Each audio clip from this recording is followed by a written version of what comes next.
જૂનાગઢ શહેરના સુખનાથ ચોક વિસ્તારમાં 13 વર્ષની એક માસૂમ બાળા સાથે અડપલા કર્યાનો ગંભીર બનાવ સામે આવ્યો। આ મામલે પોલીસે 33 વર્ષીય અવેશ મકરાણી વિરુદ્ધ પોક્સો અધિનિયમ હેઠળ ગુનો નોંધી કાયદેસર કાર્યવાહી હાથ ધરી છે।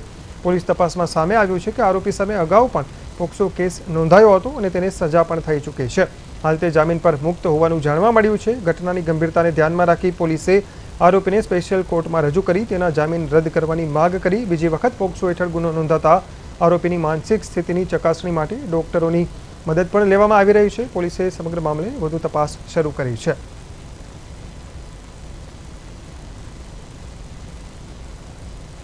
ધ્યાને આવેલી અને પરિવાર દ્વારા એ ડિવિઝન પોલીસ સ્ટેશનમાં બીએનએસની કલમ 75(2) તથા પોક્સો એક્ટની કલમ 8 અને 12 મુજબ છે ગુનો દાખલ કરવામાં આવેલો છે।